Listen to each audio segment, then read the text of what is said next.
Let's get real for a second. The world that we're living in right now is changing faster than any generation before us. We've heard the scary headlines, AI is taking the jobs, automation is replacing workers. If you're a student in K-12 right now, or you're a parent watching this, you're looking at 2035 or 2040 graduation date into a workforce that hasn't even fully been invented yet. But here's the secret. The jobs aren't disappearing, they're evolving. The skills that made your parents successful are no longer the safe bet. Going to school, getting a degree, and sitting in an office for 40 years, that's an old blueprint. Today, we're breaking down future-proof careers, the ones that aren't just safe from AI, but are actually powered by it. These are the roles that require one thing that technology can't replicate: human complexity. By the end of this video, you won't just know what careers to look for, you'll know exactly how to position yourself so that no matter how much technology changes, you stay indispensable. Let's get into it. Before we dive into our first category, if you're serious about staying ahead of the curve and navigating the future of work, you need to be part of this community. A lot of what we do here at Tiggbee is bridging the gap between the classroom and the real world. Go ahead and hit that subscribe button below to the Tiggbee YouTube channel. You'll join thousands of other students and parents who are building their future intentionally. All right, are you done? Awesome. Let's get a look at our first future-proof sector. Sector 1, the architects of the virtual world. Most people think of coders when they think of tech jobs, but the era of basic coding is being automated. The future belongs to the architect of virtual environments. Think about it. We are moving away from 2D internet, which is screens and scrolling, to a 3D internet. This is what people are calling the metaverse. But it's way bigger than just gaming. Why this matters. As we move toward digital twin technology, every physical thing we have is a virtual version. If a company wants to build a new airplane, they don't just build it and hope it flies. They build it with a perfect digital replica in a virtual world first. They test the wind, the heat, and the stress in a simulation. Real-world implication. We need people who can design these spaces. This isn't just about knowing how to write Python or C++, it's about spatial logic. The job, virtual world builder, design twin engineer. Imagine you're a virtual world builder for a hospital. You aren't just making a game, you are designing a virtual surgery room where doctors across the globe can practice a heart transplant or a digital clone of a patient before they ever touch a scalpel. If you're a student who loves Minecraft, Roblox, or 3D modeling, you aren't just playing. You're learning the fundamental physics of the future economy. You're learning how to manipulate objects into a 3D space. So think about it more, instead of just consuming things, you're actually learning and how it's going to implement in the future. What this actually means. It means the art room and the computer lab are merging. To be future-proof here, you need a mix of creative design and technical engineering. You need to understand how humans move through space. If the virtual world feels clunky or unrealistic, it fails. These roles are resistant to AI because while AI can generate a picture, it struggles to understand the deep functional nuances of a 3D environment, which is what humans need to interact with it safely. Sector 2, the ethical guardians. This is the next one for the thinkers, the debaters, and the people who always ask why, or should we do this? Welcome to the world of AI auditing and bioethics. As AI begins to make decisions for us, such as who gets a loan, who gets hired, how a self-driving car reacts in an accident, we run into a massive problem: bias. AI is only good as the data it's fed. And if the data is biased, then the AI becomes biased too. Why this matters. We cannot let machines make life-altering decisions without human oversight. This is where the AI auditor comes in. Their job isn't to build the AI, it's to police it. They look under the hood and say, wait, is this algorithm unfairly targeting people from this zip code? Do we need to fix the logic? Real-world implication. Think about healthcare. We are entering an age of personalized medicine. We can now edit genes using tools. But just because we can edit a person's DNA to make them faster or smarter, should we? The job, bioethics consultant. A bioethics consultant works at the intersection of law and medicine and philosophy. They help tech companies and hospitals navigate the messy reality of being God with technology.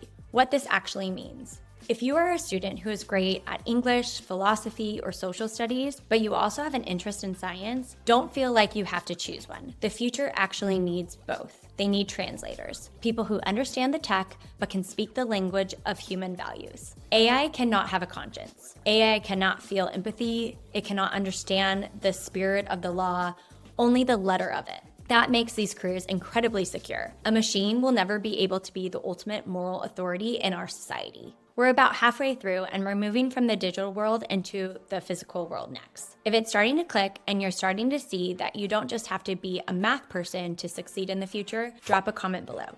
So, what's one subject in school that you actually love, even if it moves you away from the traditional jobs? We want to hear from you. Also, if you haven't already, please subscribe to Tiggbee below. We're dropping deep dives like this every week to make sure you're ready for what's coming. Sector 3, the high-tech stewards. Let's get physical. We've spent decades building a digital infrastructure. The next 20 years will be spent completely rebuilding our physical infrastructure. We're talking about energy transition.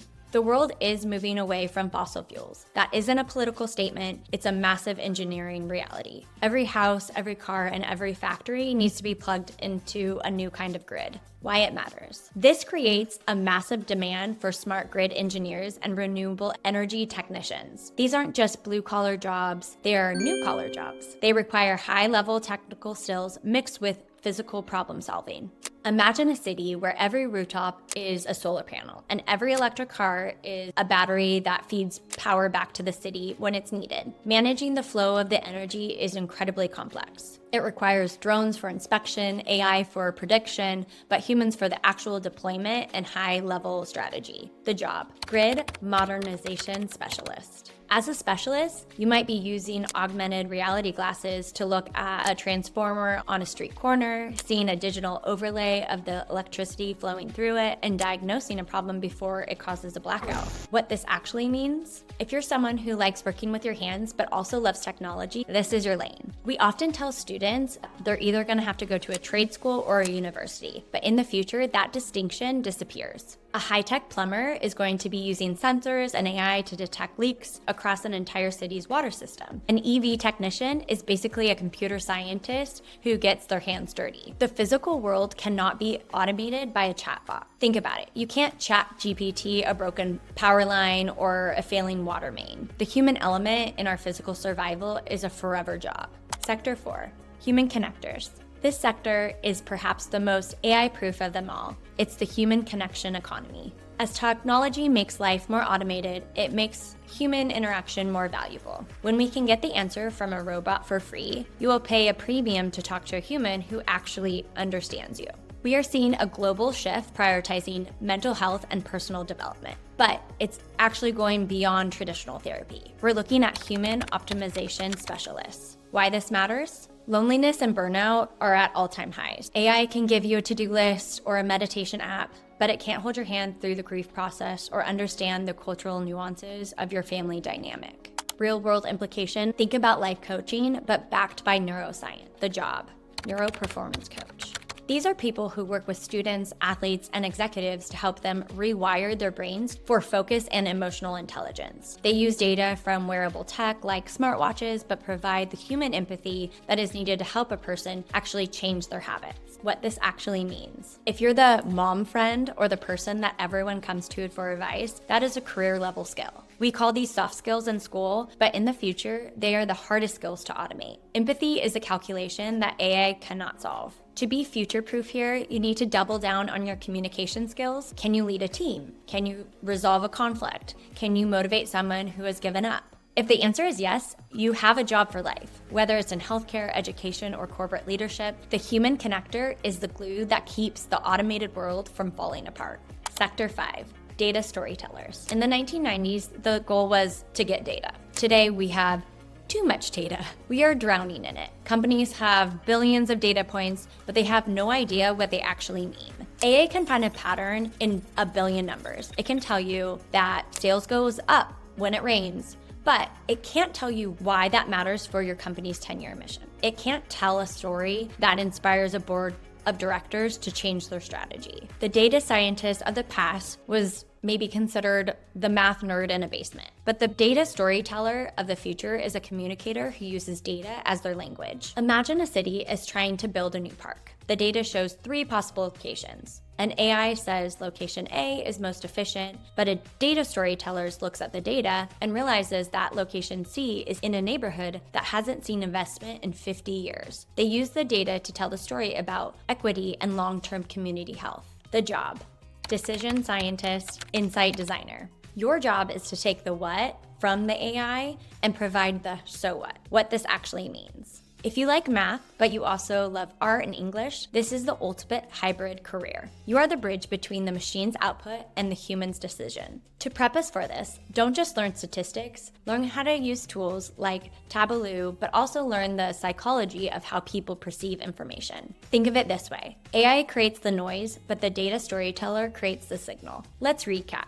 To be future-proof, you aren't just looking for a job title, you're looking for a role type. Number 1, architects, building the 3D worlds we live in. 2, the guardians, policing the ethics of AI and biology. Number 3, the stewards, building and maintaining the physical green world. Number 4, the connectors, providing empathy and coaching only humans can give. Number 5, the storytellers, turning raw data into human meaning. The common thread here, none of these are routine jobs. If your job is to follow a checklist, a robot will do that. If your job is to calculate a formula, a robot will do that. But if your job is to create, empathize, decide, or solve complex problems, you are in the driver's seat of the future economy. For the K-12 students watching, or perhaps the parent of these kids, maybe be asking this instead. Stop asking, what do I want to be when I grow up? Instead, ask, what problems do I want to be the one to solve? Because the job titles will change, but the problems will remain. If you become a problem solver,